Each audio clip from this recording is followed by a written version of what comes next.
Visit Isle of Man has spent more than £173,000 on holiday influencers in the last 5 years. That's bringing people with a large social media following over to the island to generate some PR, essentially. And we're joined now in the studio by the Chief Executive of Visit Isle of Man, Deborah Heather. Moramai, Deborah. So, first of all, just explain to us, what is an influencer or a content creator, and why is Visit Isle of Man using them to promote the island?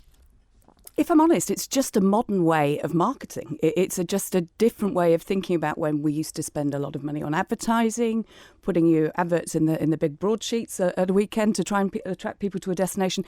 It's this similar sort of principle. It's people that have a certain amount of followers or a type of followers that we know that would be interested in the Isle of Man. So we deliberately target those people to promote the island. How do you choose which influencers to work with and which are going to be beneficial, I suppose? It is like everything we do as Visit Isle of Man. We don't actually have a product to sell. Obviously, we've got this beautiful island, but we don't have a conversion tool. I can't tell you everything that we've done and how many room nights it's attracted on the island. That's for the businesses on the island to benefit from. So what we do is we look at their following, we look at their subject matter, the material that they're doing, and we match that to the campaigns that we're running. So what we're trying to achieve from working with those influencers. We use our PR agency as well in London to help us, work through who's the best potential. And sometimes going for somebody with a smaller following is better on a specific subject matter. So if we think about Monty Halls and sustainability, there was a direct correlation, and that's exactly why we chose him for that. You mentioned about the benefits. How do you assess that? I suppose you can't put it down to a fiscal number, but is there another measurement you can use? Yeah, so we obviously look at their following in the first place, but then you look at their views, their engagement, and that's how we actually analyse how impactful they have been. And sometimes we get other benefits from it. So, for example, when Alex George came over and he interviewed Peter Hickman by walking through the glens and things, it was all about well-being, but obviously we're trying to get that nature piece out on walking. There was a follow-up of about 7 or 8 articles in the press from that. So there's other elements to it. It's a really integrated campaign. Yeah, Peter Hickman, I don't think, needs any introduction. Alex George. Dr. Alex George was Love Island, but also he was the BBC's medical doctor around well-being representative for a while. Yeah, but it's difficult then, I suppose, to guarantee a return on investment. So how do you justify this tactic? I mean, it is the same as any marketing and any PR piece. We have to look at reach, we have to look at engagement. But actually, what we're looking at is the bigger picture. So our numbers. We look at the amount of people that came to the island. We look at how much they spent on the island. So we have a larger more overarching target, and that's how we judge what we do. But it is an integrated campaign, so everything should be working together to achieve that. And equally, our stakeholders are working towards that as well. The operators on the island are trying to do this as well. What do you make of the reaction? We've seen these FOI results come out, more than £173,000 in 5 years. There has been a fair bit of negative reaction to this. What do you make of that? We just have to do our job. There are other destinations across the world that we're competing with that spend millions more than we do on this. And actually, I get that people don't maybe understand it or they don't appreciate what it does, but we have to do that to compete. It's a time when every penny counts, doesn't it? Absolutely, and we work really hard to make sure we get the best return on investment. We're in a position where Visit Isle of Man gets a budget of 2.8 million, which includes Welcome Centre and our registration, the legislative bit we do. Our competitors on Jersey get 4.6 million, and they only do marketing. So we really do make every dollar count, I guess.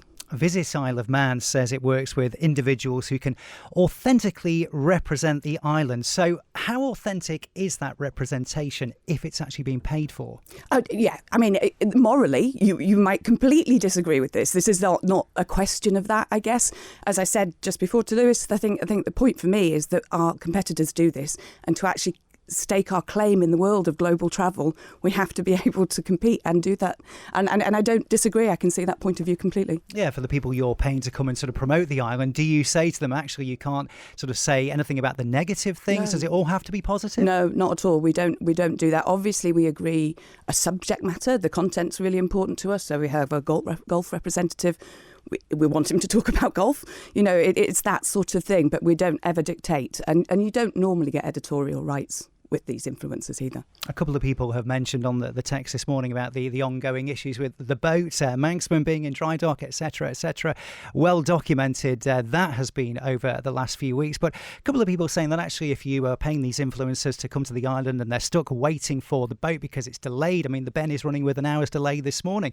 You know, how much does that play a part? I mean, it would be remiss of us not to touch on the steam packet issues this morning. No, I completely understand, and I do get that argument as well, but we can't think that travel disruption is unique to the Isle of Man. It absolutely isn't. Every other island has got similar issues, and actually it's less of a priority. We have a 99.2% customer satisfaction score, so that's satisfied or very satisfied, our visitors. I think sometimes we get very inward facing, and the problems we're experiencing is not what the impression is in the outside world. But there's no doubt about it, there has been a lot of disruption with the boats this summer, peak time of the year, going into Manx Grand Prix. What kind of reaction have you seen to these ferry issues? I think from a stakeholder's point of view, obviously people have had cancellations. They've had rooms cancelled, they've had dates change, which is always difficult to juggle, especially when you've got peak period and you're normally at capacity anyway. In terms of the visitor stuff, we haven't had a big reaction, I'll be honest, because I think it's been handled well in terms of moving people onto different boats and all of that sort of thing. We'll have to wait and see. But this stuff happens. We all know it happens with the airlines.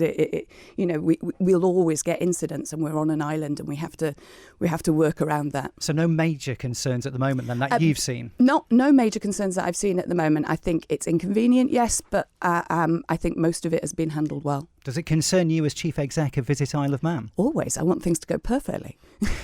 You've arranged for two influencers to visit the island in September. So why September, sort of beyond the peak summer season? So what we're trying to do is grow our season. It's a perpetual problem, I guess, in our cooler European countries, that our off-season is a really difficult sell, but it is becoming more popular.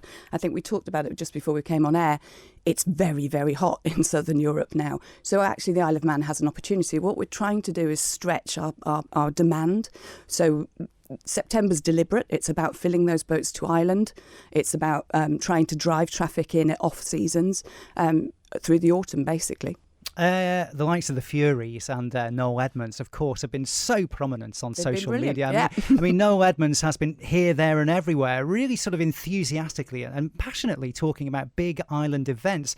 How much does Visit Isle of Man benefit from free social media coverage like that? Should you be looking more at that rather than paying people? We do both. I mean, it's invaluable for us. And obviously Noel has done a great job, as have the Furies. So, I mean, that is just beneficial for us. And it is like, I guess it's the same situation as one of our hotels spending a lot of money on advertising. All of that is a culmination. This is not Visit Isle of Man doing everything. It's a collective of people delivering to the benefit of the Isle of Man. Is there any way you can track the reaction to the likes of Noel Edmonds and the Furies? Yeah, we can look at the sentiments, we can look at the views, we can look at the engagement pieces that are specific to the Isle of Man.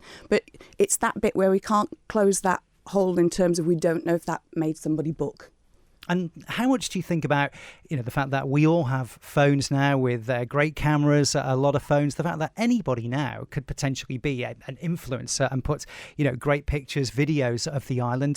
Do you sort of look at that side and actually getting people to just post on their own social media and get the word out there? Absolutely. We've got a couple of big campaigns due to come and land very shortly, which is all about locals and visitors and using their own material. And so going forward then, looking at the last 5 years, do you think you'll continue this trend of paying influencers, content creators, or do you think there are other ways we could be spending this money to grow tourism organically?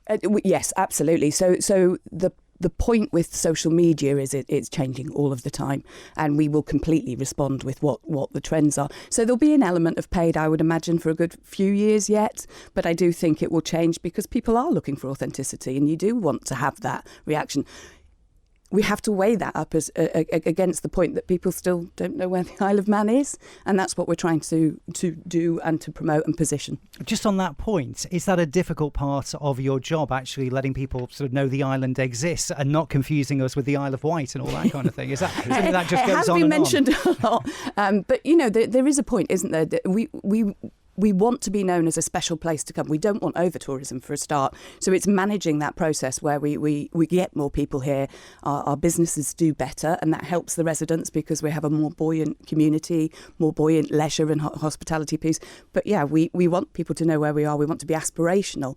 That's why we've focused on more luxury and higher spend stuff, because it is more expensive to travel here than getting a car and going to the Lake District. So we recognise that and we go for a different demographic. Well, just finally, on that note, the expense of getting to the island, again, with the boat disruption, that's been sort of well documented, that we don't pay exactly just pennies to use Steam Packet services. This money you're spending on influencers, actually, could you be putting that into making travel to and from the Isle of Man a bit more affordable? It is something we've looked at, and we have tried to do some work on that, but unfortunately it hasn't come to fruition as yet. But yes, it is a strategy we've looked at.